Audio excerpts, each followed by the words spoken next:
وما أرسلناك إلا رحمة للعالمين.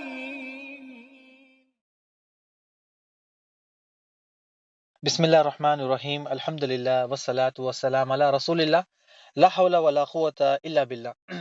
رب اشرح لی صدری ویسر لی امری واحلل عقدۃ من لسانی یفقہوا قولی، رب زدنی علما۔ السلام علیکم ورحمۃ اللہ وبرکاتہ۔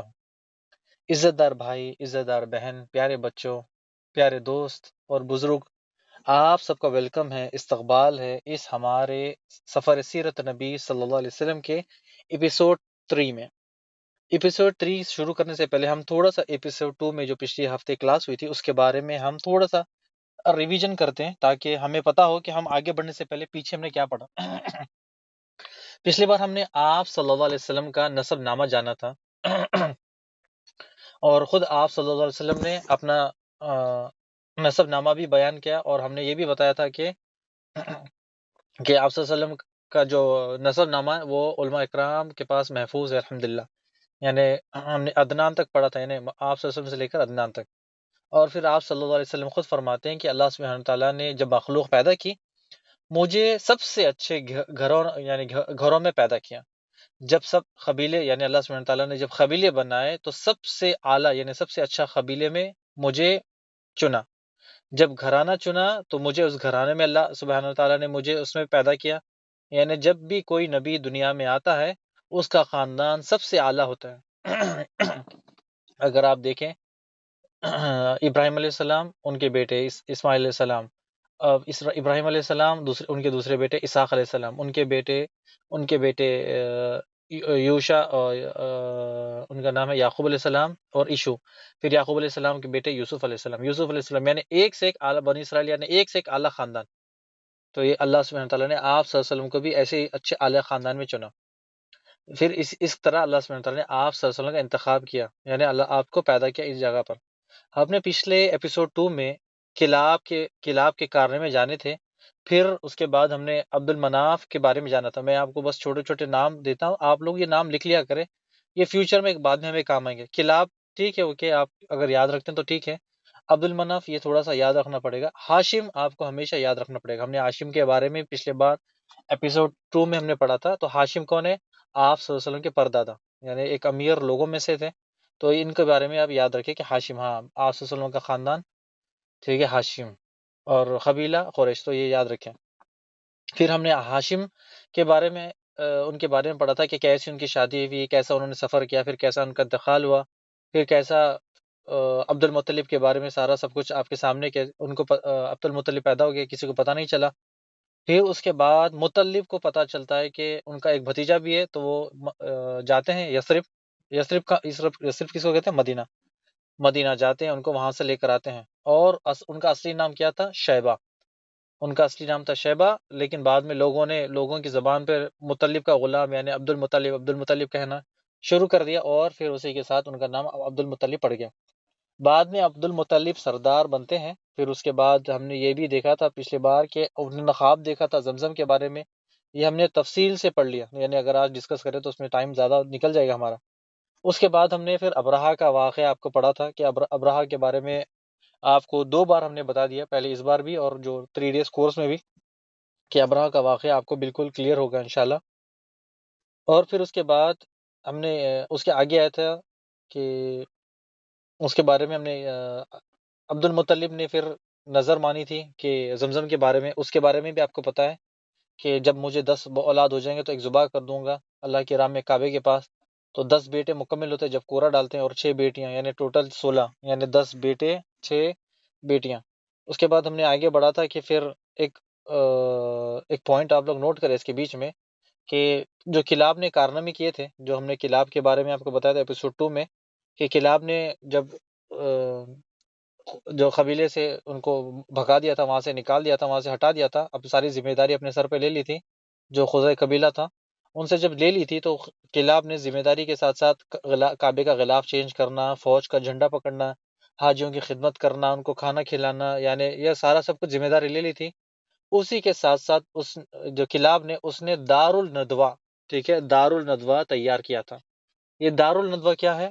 دارالندوا جہاں قریش کی میٹنگ ہوتی تھی، جہاں یعنی پہلے جو قریش کی میٹنگ ہوتی، یعنی شادی کے معاملات ہوتے دارالندوا میں، اگر کوئی پرابلم ہو جاتی تو اس کا سلوشن بیٹھ کے دارالندوا میں میٹنگ کرتے، اگر کوئی کسی سے جنگ چھڑ جاتی یا کوئی لڑ لیتا تو اس کا فیصلہ دارالندوا میں بیٹھ کے کرتے، یعنی اس دارالندوا میں بڑے بڑے فیصلے وہاں پر ہی ہوتے، یعنی تمام آپ لگا رہے زیادہ تر فیصلے دارالندوا میں ہی ہوتے، اور حتیٰ کہ آپ صلی اللہ علیہ وسلم کا قتل کرنے کا پلان بھی دارالندوا میں ہی بنایا تھا، ابلیس بھی دارالندوا میں آیا تھا جب میٹنگ ہوئی تھی، یہ انشاءاللہ ہم بعد میں بتائیں گے جب وہ ایپیسوڈ بعد میں جب آئیں گے، لیکن بس آپ کو بتا رہا ہوں میں کہ دارالندوا یہ یاد رکھے کہ ابلیس بھی یہاں پر آیا تھا، آپ سے سن قتل کرنے کے لیے جو میٹنگ ہوئی تھی یہ یہی دارالندوا میں ہوئی تھی، ٹھیک ہے؟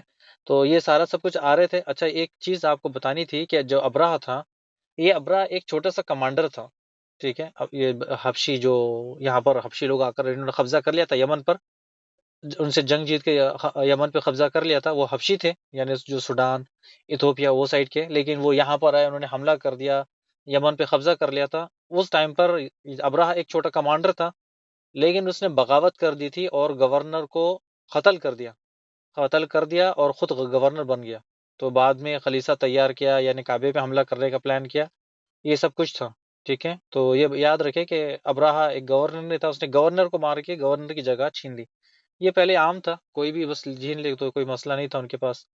اچھا اس کے بعد دو، ہم نے پچھلی بار بتایا تھا دو بڑی فوجیں، یعنی یمن کی تو چھوٹی موٹی تھی، ابراہ کی یہ تو تباہ ہو گئی، اس کے بعد فارس کے لوگوں نے اس پہ قبضہ کر لیا، لیکن دو بڑی فوجیں عرب کے بالکل آس پاس تھی اور ہمیشہ عربوں پہ نظر رکھتی، ایک تھی روم کی فوج، دوسری فارسی فوج، ٹھیک ہے؟ یہ دو بڑی فوجیں تھی، یعنی ان کے پاس بادشاہ یہ سارا سلسلہ تھا، لیکن اس کے بعد چھوٹے چھوٹے قبیلے، ان کے سردار، یعنی قریش کے جس طرح قریش کے ہے، باقی ویسے ہی اور بھی قبیلے سردار تھے، لیکن وہ بادشاہ تو نہیں تھے، لیکن اپنے قبیلے کے بادشاہ جیسے تھے، یعنی ان کی حکومت، یعنی جو بھی قبیلے جو کہیں قبیلے والے کو وہ کر دیتے۔ تو یہ سارا سب کچھ آپ کو بتانا تھا کہ یہ یاد رکھے کہ روم کی فوج، فارسی فوج، یہ دو سپر پاور ہے، یعنی اگر آج کے مقابلے میں آپ دیکھ لیں رشیا اور امریکہ، یعنی دونوں میں بھی کمپیریزن تھوڑا بہت آگے پیچھے، لیکن دونوں پہ سپر پاور ہے، تو اسی کے ساتھ ساتھ یہ بھی سپر پاور تھی وہ ٹائم پر، یعنی کوئی اگر ان سے ٹکر لینا تو سوچ ہی نہیں سکتا، ٹھیک ہے؟ اچھا اس کے بعد ہم نے پچھلی بار آپ کو بتایا تھا کہ عبداللہ کے بارے میں، کہ یہ بھی آپ نے سنا بھی تھا کہ عبد المطلب شیبہ نے ان کو ذبح کرنے کے لیے لے کر گئے تھے، پھر لوگوں نے انہیں رکا لیا۔ آج یہیں سے ایپیسوڈ 3 شروع کرتے ہیں، ٹھیک ہے؟ یہیں سے آج ایپیسوڈ 3 شروع کرتے ہیں۔ جب یہ کاہن عرافہ جادوگر کے پاس گئے تھے، جادوگری کے پاس، تو اس نے کہا تھا کہ فال ڈالو، یعنی کورا ڈالو، جس طرح آج ہمارے انڈیا پاکستان میں فال ہوتا ہے تو اس کو کورا بھی کہتے ہیں، تو یہ فال ڈال دیتے ہیں، تو یہ فال ڈالو کہ یہ جاہلیت کے زمانے میں، یعنی جو جاہلیت زمانہ تھا اس زمانے میں یہ ایسے ہی کام کرتے ہیں، فال نکال دیتے ہیں، فال کے حساب سے چلتے ہیں۔ تو اس کے بارے میں آپ کو تھوڑا سا میں ڈیٹیل میں بتاؤں گا کہ آپ صلی اللہ علیہ وسلم پیدا ہونے سے عربوں کے حالات جانتے ہیں، ٹھیک ہے؟ آپ صلی اللہ علیہ وسلم کے پیدا ہونے سے پہلے ان کے اور حالات تھوڑے سے اور جانتے ہیں۔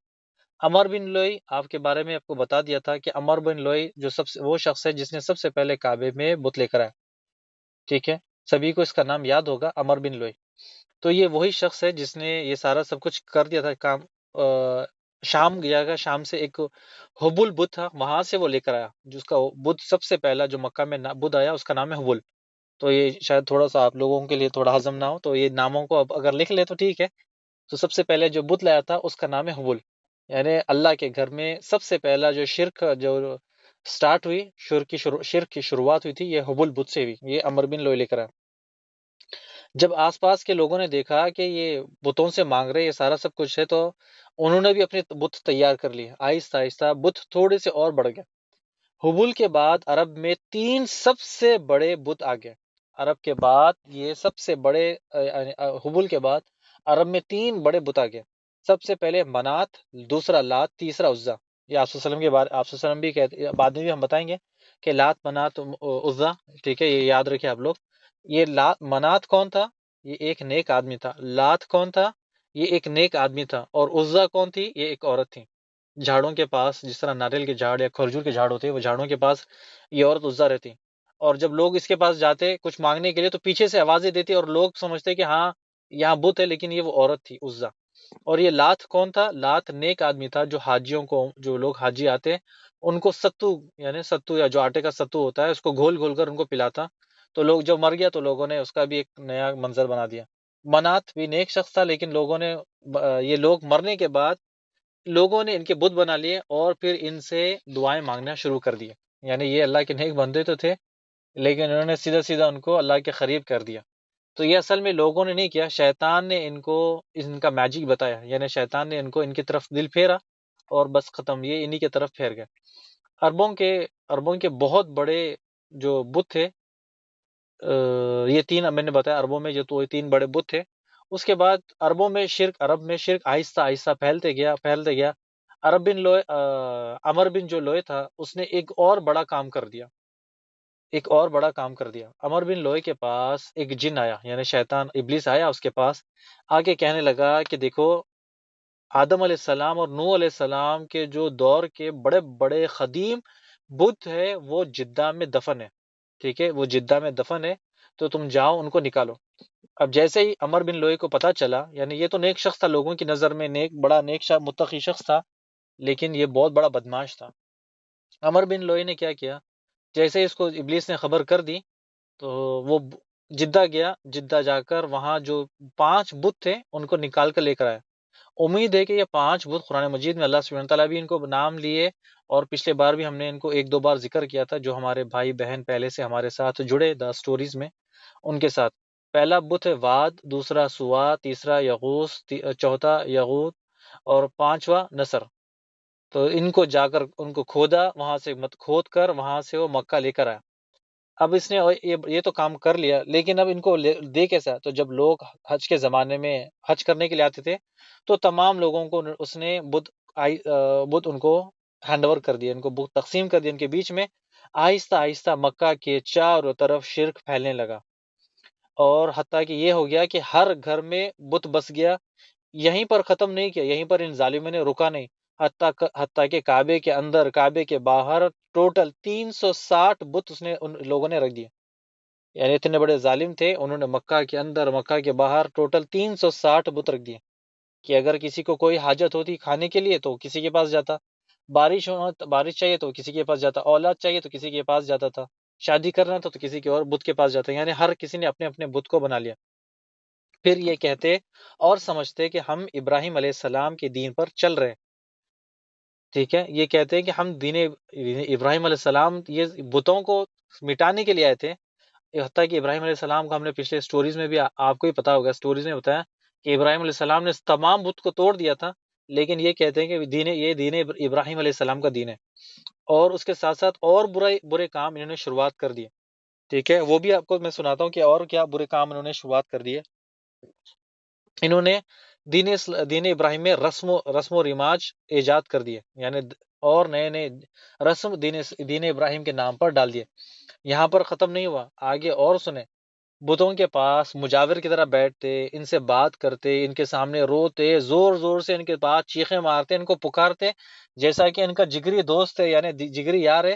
یعنی دن رات شیطان نے انہیں ان پر چڑھا دیا تھا، ان پر لگا دیا تھا. تو اولاد کے لیے یا بارش کے لیے یا جاب کے لیے یا شادی کے لیے یا جس طرح سے بھی ہو، یہ انہی بتوں کے مجاور بن گئے. یعنی انہی سے بات کرنا، انہی کو یعنی ہر چیز سمجھنا.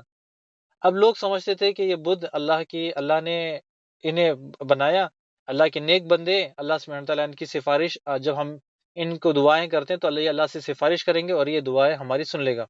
وہ ہے نا کہ ہم گناہ گار ہیں، اللہ ہماری نہیں سنتا، اور یہ اللہ کے نیک بندے ہیں تو اللہ سبحانہ تعالیٰ ان کی سن لیتا ہے. یعنی ہماری سنتا نہیں، ان کی پھیرتا نہیں. وہ آپ نے سنا ہوگا نا کہ اللہ ہماری سنتا نہیں، ان بتوں کی پھیرتا نہیں. یعنی ہماری تو اللہ نہیں سنتا، ان بتوں کی سنتا ہے، تو ہم ان بتوں کو سنائیں گے اور یہ بت اللہ کو سنائیں گے. تو اللہ سبحانہ تعالیٰ آسانی کرے. آگے کرے. ان کے اور کارنامے آپ کو میں بتاتا ہوں کہ جو لوگ حج کے لیے آتے یا عمرے کے لیے آتے، یعنی جو بھی لوگ دور دور سے، مکہ کے باہر سے، یمن سے، فلسطین سے، یا چلے ہند سے، یا پھر اور کہیں سے جہاں سے بھی آتے، تو اپنے ساتھ چڑھاوا لے کر آتے، اپنے ساتھ جانور لے کر آتے، اور لانے کے ساتھ ساتھ ان کعبے کے جو بتیں ہیں بتوں کے سامنے رکھ دیتے. ٹھیک ہے، کعبے کے لیے جو بھی لوگ دور دور سے آتے ان کے لیے تحفے بھی لے کے آتے، گفٹ بھی لے کر آتے، ان بتوں کی وہ بہت عزت کرتے، حتیٰ کہ ان بتوں کو سجدہ کرتے، ان بتوں کے سامنے نذرانے پیش کرتے، بڑے بڑے تحفے۔ ہم نے بتایا تھا کہ پچھلی بار 2 ہرن تھے کعبے میں، لیکن اس سے زیادہ تو یہاں پر دیکھیں، اس سے زیادہ قیمتی چیز یہ لے کر آتے ہیں، یعنی بڑے بڑے تحفے ان بتوں کے لیے، ان بتوں کے لیے لے کر آتے ہیں، ان بتوں کے سامنے جانور ذبح کرتے، ان بتوں کے سامنے جانور ذبح کرتے ہیں۔ یہی نہیں، آگے سنیں، یہ مشرک جو لوگ ہیں، انہیں ان بتوں کو، یعنی ان بتوں سے قرب حاصل کرنے کے لیے، ان بتوں کی محبت پانے کے لیے، ان کے ساتھ اپنا رشتہ خاص کرنے کے لیے، اپنی جو کھیتی کا حصہ ہوتا ہے، یعنی اگر ایک کھیتی ہوتا ہے تو اس کا کچھ حصہ ان بتوں کے لیے خاص کر دیتے ہیں۔ کھیتی کے علاوہ اگر ان کے پاس 10 جانور ہوتے تو ایک جانور بت کے لیے چھوڑ دیتے، اگر ان کے پاس ایک ایک 10 بیگ چاول ہوتا تو ایک راشن کا تھیلا اس بت کے لیے چھوڑ دیتے، اگر ان کے پاس کچھ زمین ہوتی تو زمین کا کچھ حصہ اس بت کے لیے چھوڑ دیتے، یعنی ان بت کے نام انہوں نے کر دیا، یہ کچھ بھی اپنا کچھ نہ کچھ حصہ ان کے بتوں کے نام کر دیا، یعنی بتوں کے لیے خاص کر دیا۔ اور جب ضرورت پڑتی تو جب، یعنی اچھا یہ ایک بات اور سے سنیں کہ انہوں نے بتوں کے لیے جانور بھی رکھ دیے، کھانا بھی رکھ دیا، زمین بھی رکھ دی، کھیتی بھی رکھ دی، اس کے ساتھ ساتھ یہ اللہ کے لیے بھی کچھ حصہ رکھتے، اللہ کے لیے بھی کچھ حصہ رکھتے، جب انہیں ضرورت پڑتی، جب ضرورت ہوتی تو کیا کرتے، جو اللہ کا حصہ ہوتا ہے اسے یوز کر لیتے، یعنی وہ اگر جانور ہوتا اللہ کی راہ میں چھوڑ دیا، ایک بتوں کے نام پہ چھوڑ دیا، تو بت والے جانور کو کچھ نہیں کرتے، جب اللہ سبحانہ تعالیٰ کے نام پہ جو جانور چھوڑا تھا اس کو یا تو کھا لیتے یا بیچ دیتے یا پھر ذبح کر دیتے ہیں، کچھ بھی کر دیتے ہیں، لیکن مگر بت کا حصے کو ٹچ نہیں کرتے، اس کو چھیتے بھی نہیں، کیونکہ شیطان نے بہت زیادہ ان کو ڈرا کے رکھا تھا، تو اب کیا کریں، ان کو ڈر بھی تھا، ان سے لگاؤ بھی تھا، شیطان نے اتنا برا ان کو اٹیچ کر دیا، اتنا زیادہ کہ وہ بت کو ناراض بھی نہیں کرتے اور بت کو چھوڑتے بھی نہیں، ان بتوں سے تو یہ اتنے زیادہ محبت بھی ہو گئی ان کی، اور ان کے دلوں میں اللہ شیطان نے ڈر بھی ڈال دیا، اور یہ بہت بڑا عمل ہے، یہ بہت بڑا برا عمل ہے کہ یعنی اللہ سبحانہ تعالیٰ کی جو نام پہ قربانی کا جو جانور تھا اس کو تو کھا لیا، لیکن بت کا جو بت کے نام پر جو ذبح جانور تھا، کھیتی تھی، اس کو وہ ٹچ نہیں کرتے، یعنی اس کے بالکل اس کے الگ اس کو چھوڑ دیا، سائیڈ میں رکھ دیا، یعنی بت میں اور اللہ میں کتنا بڑا فرق کر دیا، یعنی بت کی عزت انہوں نے اوپر کر دی اور اللہ کے سبحانہ تعالیٰ کو چھوڑ دیا، نعوذ باللہ۔ آگے سنیں، یہ لوگ نظریں مانتے، یعنی چاہے جانور، ایک کوئی اگر جانور ہے اس کو جب چاہے اس کو حرام کرتے، اور جب چاہے اسے جانور کو حلال کرتے، یعنی جانور کے نام رکھ لیتے، یعنی کوئی جانور کا نام رکھ لیتے، اور جب نظر ماننے کے ساتھ جب اپنی مرضی رہی اس جانور کو چھوڑ دیتے، جب اپنی مرضی رہی جب استعمال کرنا رہو اس جانور کو کھا لیتے، یعنی عجیب عجیب انہوں نے رسم و رواج بنا لیے تھے کہ شیطان نے ان کو ایسی چکر میں پھنسایا کہ بس وہ اسی میں پھنس گئے۔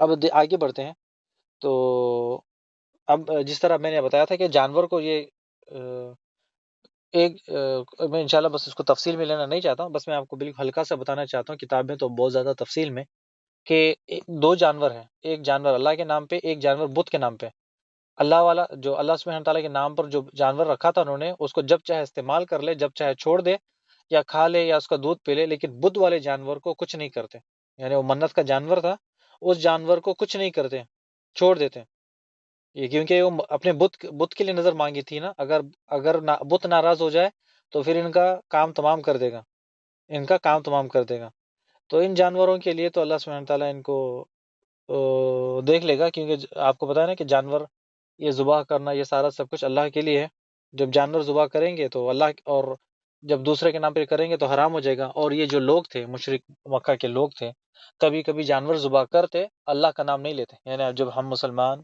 قربانی کے لیے جانور ذبح کرتے ہیں تو بسم اللہ اللہ اکبر پڑھتے ہیں، لیکن یہ لوگ جاہلت میں اتنے ڈوبے تھے کہ بسم اللہ کا نام بھی نہیں لیتے، اللہ کا نام بھی نہیں لیتے۔ یہ عرب لوگ کہ آپ کے سامنے عقیدے، ان کے اعمال آپ کے بالکل سامنے تھے کہ شیطان نے کس طرح ان کو گھما دیا، اللہ سے دور کر کر بتوں سے ان کی محبت جوڑ دی، حتیٰ کہ جب ان سے پوچھا جاتا ہے کہ تم بت کی عبادت کیوں کرتے ہو تو یہ کہتے ہیں کہ یہ بت ہمیں اللہ کے قریب کرتے ہیں، یعنی یہ بت ہماری دعاؤں کی سفارش کرتے ہیں اللہ سے، یہ سارا سب کچھ۔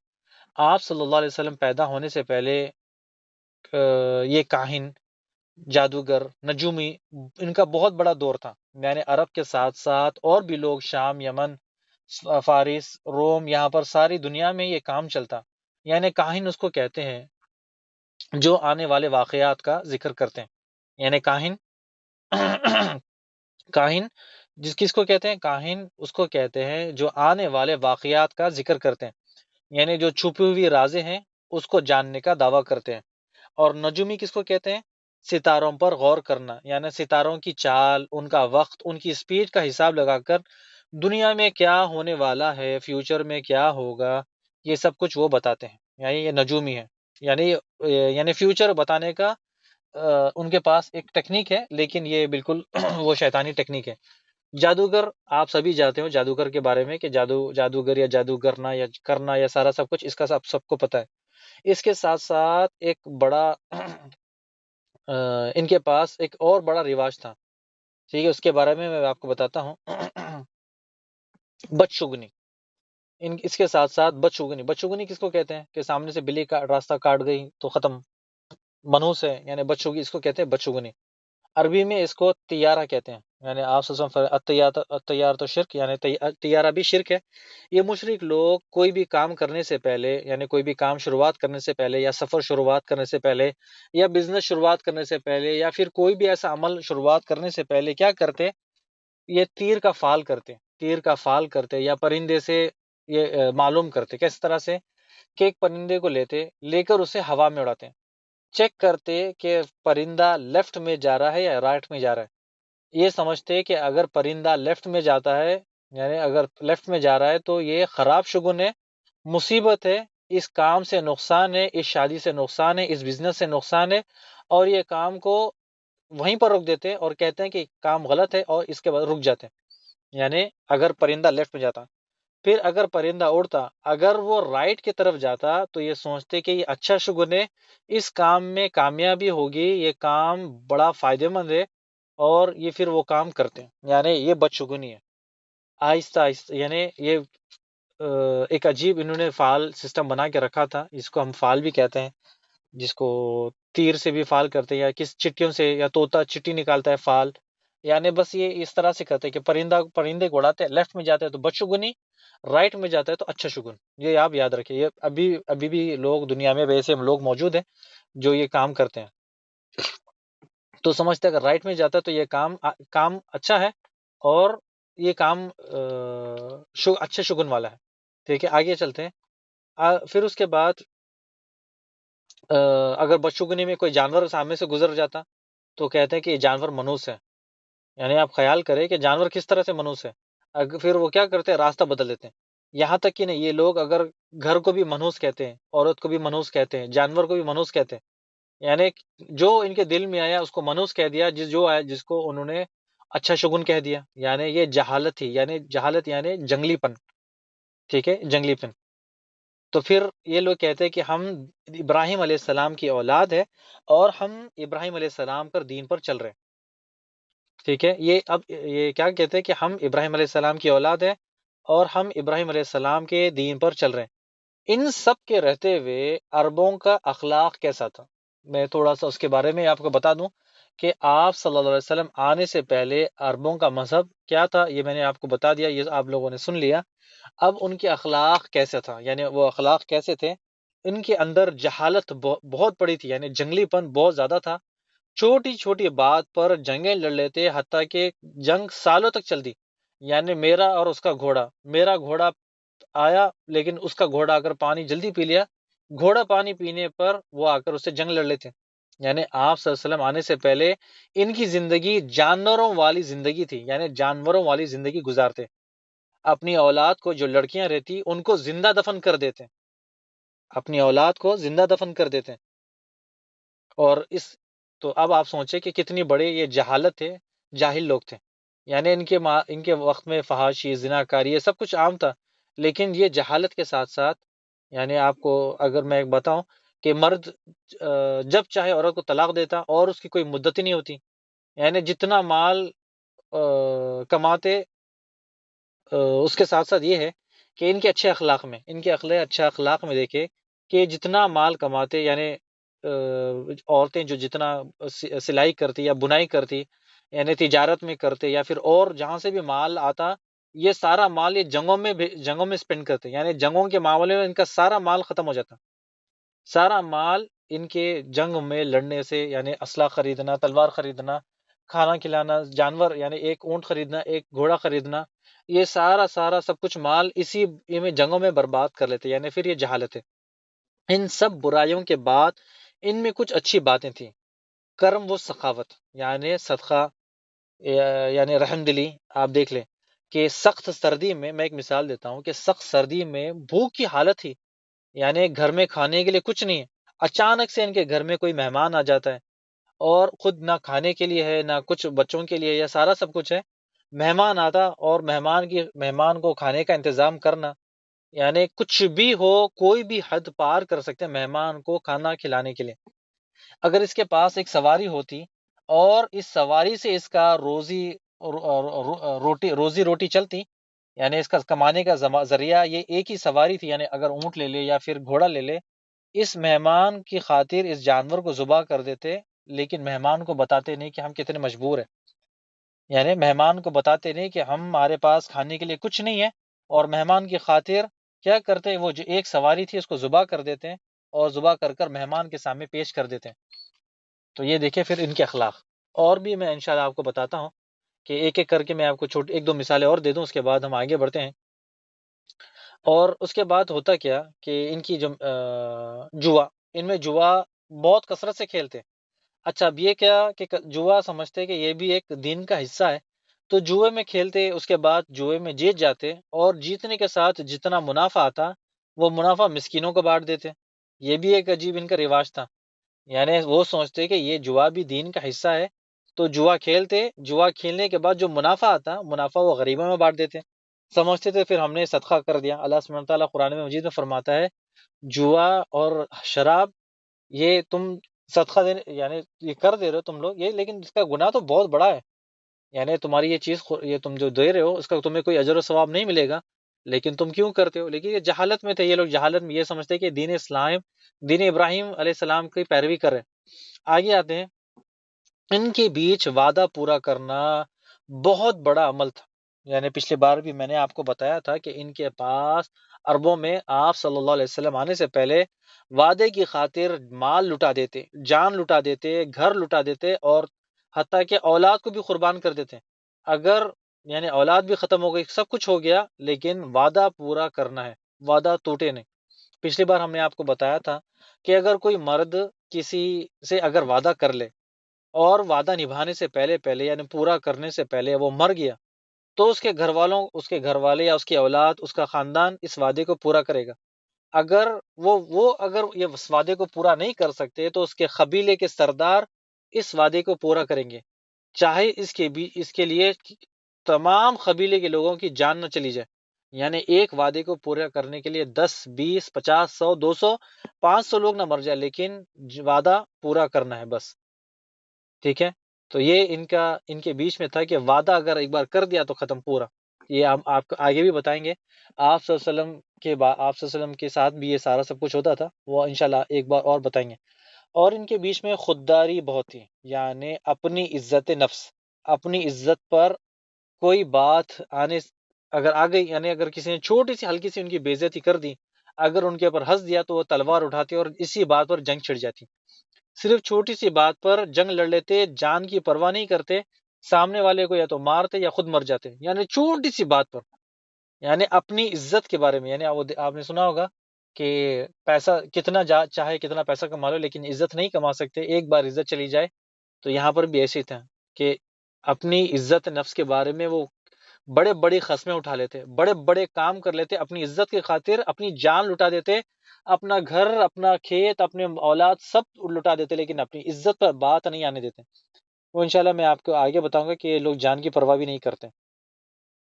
اب یہ تھا کہ ان کے پاس ایک اور چیز تھا عربوں میں، سادگی، یہ سادگی کو بہت پسند کرتے ہیں، سادگی سے رہنے، آپ دیکھیں کہ ٹھیک ہے تھوڑے سے کپڑے پہن لیے، اچھے پہن لیے، لیکن وہی پرانے گھر، وہی پرانے اونٹوں میں رہنا، وہی وہی باڑوں میں رہنا، وہی قبیلے میں رہنا، وہی دودھ، وہی کھانا کھانا، وہی پینا جو پرانے کھاتے ہیں، یعنی بہت کم امیر بھی لوگ ہیں لیکن اسی محل میں اسی قبیلے میں رہنا، سادگی میں رہنا یہ لوگ پسند کرتے ہیں۔ یعنی آپ سے سادگی میں رہنا، سادگی میں رہنے کی وجہ سے ان میں جو ایمانداری، جو سچاپن ہے، دھوکے بازی ان سے دور تھے، حتیٰ کہ دھوکے بازی سے یہ نفرت کرتے ہیں، دھوکے بازی سے یہ نفرت کرتے۔ اسی سادگی کی وجہ سے ان کے بیچ میں ایمانداری تھی، وعدہ پرستی تھی۔ دین اسلام ساری دنیا کو چھوڑ کر عرب سے کیوں جڑا؟ ایک سوال ہے کہ آپ کے بیچ میں بھی آیا ہوگا کہ اگر دین اسلام مکہ سے چھوڑ کر فلسطین سے شروع ہوتا، وہاں پر تو انبیاء کی زمین تھی، بنی اسرائیل کے بھی لوگ تھے کچھ، وہ چھوڑ کر امریکہ سے کیوں شروع نہیں ہوا؟ دین اسلام آسٹریلیا سے کیوں نہیں ہوا؟ چائنا سے کیوں نہیں ہوا؟ فارسیوں میں کیوں ایک نبی نہیں آیا؟ روم میں کیوں نہیں آیا؟ کیونکہ وہ تو بہت پاورفل تھا۔ نہیں، دین اسلام ساری دنیا چھوڑ کر عرب سے جڑا، یوں کیوں؟ یہی ان کی قیمتی اخلاق کی وجہ سے، یہ جو ان کے قیمتی اخلاق تھے اسی وجہ سے اللہ سبحانہ تعالیٰ نے عربوں کو دین اسلام سے جوڑا۔ جو لوگ دین کے طرف یعنی جو لوگ دین کے طرف ایک بار ان کو ہلکا سا اشارہ کر دے، وہ اپنی جان لٹا دے، تو بس یہ اتنا تھوڑا سا ان کی اصلاح کی ضرورت تھی۔ دین اسلام نے یہی کام کیا۔ کیا کیا؟ بس دین اسلام نے آپ صلی اللہ علیہ وسلم آئے اور ان کی تھوڑی سی اصلاح کی، اس کے بعد جو دین اسلام کے لیے جان ہتھیلی پر لے کر روم سے لڑ گئے، فارس سے لڑ گئے، چائنا کے بارڈر چلے گئے، ہند میں آ گئے، یعنی کس کے لیے؟ بس تھوڑی سی ان کی آپ صلی اللہ علیہ وسلم نے اصلاح کی، اور اصلاح کے بدلے میں کیا؟ دین اسلام نے جو شریعت نے ان کی اصلاح کی، اس کے بعد انہوں نے کیا رنگ دکھایا وہ آہستہ آہستہ کر کے آپ کو میں بتاؤں گا۔ اللہ سبحانہ تعالیٰ نے دین اسلام کو اسی لیے عربوں کے پاس اسی لیے دیا کیونکہ خاندانی نسبت۔ تو میں یہ چیز آپ یہ یاد رکھیں کہ خاندان کا ایک فرد کی حفاظت ان کے پاس، یعنی اگر ایک خاندان میں اگر کوئی شخص برا بھی تھا، بدکار بھی تھا، کچھ بھی تھا، لیکن ہمارا خاندان یعنی ہمارا قبیلے کا ہے، اس کی حفاظت ہمارا فرض ہے۔ یعنی ایک شخص کی خاطر تمام کی تمام جان چلے جائے لیکن وہ ایک بندے کی حفاظت کرتے ہیں۔ مثال کے طور پر آپ صلی اللہ علیہ وسلم، آپ صلی اللہ علیہ وسلم عرب میں، اللہ سبحانہ تعالیٰ نے عرب میں ہی کیوں چنا آپ صلی اللہ علیہ وسلم کو، میں وہی بتانا چاہ رہا ہوں آپ کو۔ مثال کے طور پہ میں آگے لے جا رہا ہوں آپ کو کچھ ایپیسوڈ، کہ آپ صلی اللہ علیہ وسلم اکیلے دین کی دعوت دینے کے لیے کھڑے رہیں۔ آپ صلی اللہ علیہ وسلم کے خاندان کے لوگ آپ کی حفاظت کرتے، یعنی آپ کے چاچا آپ کی حفاظت کرتے، خود مسلمان نہیں ہوئے لیکن آپ کا بھرپور تعاون کیا، خود دین اسلام قبول نہیں کیا لیکن مگر آپ صلی اللہ علیہ وسلم کو کوئی کافر ٹچ نہیں کرتا، کوئی دوسرا قبیلہ آپ صلی اللہ علیہ وسلم کو چھوتا نہیں، یعنی یہ سارا سب کچھ خاندانی نسبت۔ اسی لیے میں کہہ رہا ہوں کہ خاندان کی عزت بہت زیادہ پیاری ہے، یعنی خاندان کا ایک فرد کی عزت، اس کی جان بہت پیاری ہے۔ یعنی خاندان، یعنی امید ہے کہ آپ کو سمجھ میں آ گیا ہوگا کہ خاندان والا چاہے وہ کچھ بھی ہو، چاہے چور ہو، فاسق ہو، فاجر ہو، لیکن وہ ہمارا خاندان کا ہے، کوئی دوسرا خاندان کا شخص اسے نہیں چھو سکتا۔ تو اسی لیے اللہ سبحانہ تعالیٰ نے انہی خاندانی نسبت کے لیے آپ صلی اللہ علیہ وسلم کو چنا۔ تو اگر آپ کو اور بھی مثالیں میں انشاءاللہ آپ کو آگے آگے کر کے بتاؤں گا کہ خاندان کی وجہ سے دین اسلام عربوں سے شروع ہوا، ان کے اخلاق کی، قیمتی اخلاق کی وجہ سے، اور ایک دوسرے سے محبت، یعنی ایک خاندان ایک دوسرے سے محبت کرتے ہیں۔ یہ تھے عربوں کے حالات، اسے ہمیں جاننا بے حد ضروری تھا، ورنہ اگر ہم جانتے نہیں تو عربوں کے حالات ہمیں سمجھنا بہت مشکل ہوتا۔ ان کے حالات کا ہم نے جائزہ لیا، جو ضروری چیزیں تھی میں نے آپ کو چھوٹی چھوٹی کر کر آپ کو بتا دیا۔ اب ہم آپ صلی اللہ علیہ وسلم دنیا میں آنے سے پہلے کا جو ماحول تھا وہ آپ کو میں نے بتا دیا، اور یہ ضرور بھی تھا کہ آپ کو پتہ کرنا تھا۔ اس کے بعد ہم آہستہ آہستہ کر کے اگلے ایپیسوڈ میں آپ صلی اللہ علیہ وسلم کی پیدائش کے بارے میں جانیں گے۔ امید ہے کہ میرے پاس ایک 5 منٹ اور میں لیتا ہوں اور ایک چھوٹا سا ایک مسئلہ اس کو بھی کلیئر کر لیتے ہیں، ٹھیک ہے؟ عبد المطلب کے پاس واپس آتے ہیں، عبد المطلب کے پاس اگلے، پھر ہم یہاں سے چیپٹر کلوز کر لیں گے انشاءاللہ۔ تو عبد المطلب کے پاس واپس آتے ہیں۔ آپ کو پتا تھا کہ عبد المطلب جو شیبہ ہے وہ عبداللہ کو ذبح کرنے نکلے تھے، گھر والے نے روک لیا، سارا سب کچھ ہو گیا۔ پھر اس کے بعد عبداللہ بڑے ہوتے ہیں۔ عبداللہ کون ہے؟ آپ صلی اللہ علیہ وسلم کے والد۔ لیکن عبداللہ کو تو ذبح سے بچا لیا، لیکن جوانی میں ان کو اللہ کے پاس جانا تھا، وہ اس کے بارے میں ابھی میں بتا دوں گا کہ جب عبداللہ یہاں پر بڑے ہوتے ہیں، مکہ میں کھیلتے ہیں، پھولتے ہیں، پھلتے ہیں، جیسا ہی آپ کو پتا ہے کہ عربوں کا بزنس تھا، تجارت، یمن سے شام، شام سے یمن، سردیوں میں، گرمیوں میں جانا آنا، تو یہ بھی بزنس میں لگ گئے۔ اس کے ساتھ ہوا کیا کہ ان کا پھر جیسے ہی جوان ہو گیا تو انہوں نے ان کا نکاح ہو گیا۔ ان کا نکاح انہی کی خاندان کی لڑکی جس کا نام ہے آمنہ، آپ صلی اللہ علیہ وسلم کی والدہ آمنہ، تو انہی کے ساتھ ان کا نکاح ہوا۔ پھر اس کے بعد زندگی آہستہ آہستہ بڑھتے گئی، یہ تجارت کے کاموں میں مصروف ہوتے گئے، آگے بڑھتے رہے۔ اس کے بعد کسی تجارت کے سلسلے میں یثرب گئے۔ یثرب کس کو کہتے ہیں؟ یثرب مدینہ کو کہتے ہیں۔ جب وہ یثرب گئے وہیں پر ان کا انتقال ہو گیا۔ انا للہ و انا الیہ راجعون، وہیں پر ان کا انتقال ہو گیا۔ اور جب ان کی عمر تھی وہ 25 سال تھی۔ جب عبداللہ آپ صلی اللہ علیہ وسلم کے والد کا انتقال ہوا تو ان کی عمر 25 سال تھی، اور آپ صلی اللہ علیہ وسلم اپنی ماں کے پیٹ میں تھے۔ اور جب آپ صلی اللہ علیہ وسلم اپنی ماں کے پیٹ میں تھے اور پیدا ہونے سے پہلے وہ یتیم ہو گئے، یعنی باپ کا سایہ نکل گیا۔ اور جب ان کے دادا کو پتہ چلا تو کہ میرا بیٹا قیمتی بیٹا، یعنی بہت پیارا بیٹا وہاں مر گیا، یعنی وہاں پر فوت ہو گیا، تو پھر اس کے بعد کس طرح سے دادا نے آپ صلی اللہ علیہ وسلم کی پرورش کی، کس طرح سے پھر اس کے بعد وہ دنیا سے چلے گئے۔ پھر اس کے بعد چاچا نے عبد المطلب کے بعد ابو طالب نے ذمہ داری لی۔ یہ سارا سب کچھ انشاءاللہ اگلے ایپیسوڈ میں دیکھیں گے باری باری کر کے۔ اللہ سے امید ہے کہ آپ کو یہ ساری سب چیزیں سمجھ میں آئی ہوگی۔ انشاءاللہ کوشش کرتے ہیں کہ مختصر لے کر کریں۔ آج میں سمجھتا ہوں کہ آپ کو کچھ سمجھ میں آیا یا کچھ سمجھ میں نہیں آیا ہوگا۔ آپ اس آڈیو کو دوبارہ سنیں کہ یہ عربوں کے حالات ہیں۔ میں آپ کو ایک PDF بھی شیئر کرتا ہوں، اگر آپ کو PDF پڑھ سکتے ہیں، رحیق المختوم جو 600 پیج کی ہے، تو کوشش کریں اگر آپ اس کو پڑھ سکتے ہیں تو آپ کے لیے بہت اچھا ہے، یعنی آپ کو سمجھ میں آئے گا۔ ورنہ میں آپ کو ابھی عرب کے ماحول، یہ سارا سب کچھ لے رہا ہوں، یہ سارا سب کچھ آپ کو بتا رہا ہوں کہ تاکہ آپ کے دماغ میں بیٹھ جائے کہ آپ صلی اللہ علیہ وسلم پیدا ہونے سے پہلے عرب میں مذہب کون سا تھا، ان کے اخلاق کیسے تھے، اور زندگی کیسے گزارتے تھے، کھانے پینے کی جو بزنس تھا وہ کیسے چلاتے، عورتوں کے معاملات میں کیسے تھے، بچوں کے معاملات میں کیسے تھے، جانوروں کے معاملات میں کیسے تھے، نظر و نیاز میں کیسے تھے، عبادت میں کیسے تھے، بت پرستی کیسا تھا۔ یہ سارا سب کچھ آپ کو نظر آنا چاہیے، اور یہ حقیقت ہے، یہ کوئی سٹوری یا اس طرح سے نہیں ہے، یہ حقیقت ہے۔ تو بس یہ ہے کہ آپ کو یہ تھوڑا تھوڑا کر کے تفصیل میں آپ کو میں بتا رہا ہوں۔ انشاءاللہ امید ہے کہ آگے آپ کو انشاءاللہ اور مزید خوبصورتی میں سمجھاؤں، اور اللہ سبحانہ وتعالیٰ میری زبان میں مٹھاس ڈالے اور آپ لوگوں کو اچھے سے میں سمجھاؤں۔ اور اس کے ساتھ ساتھ آج کا جو ایپیسوڈ ہے وہ یہیں پر روکتے ہیں۔ بارک اللہ فیک و جزاکم اللہ خیر۔ السلام علیکم ورحمۃ اللہ وبرکاتہ۔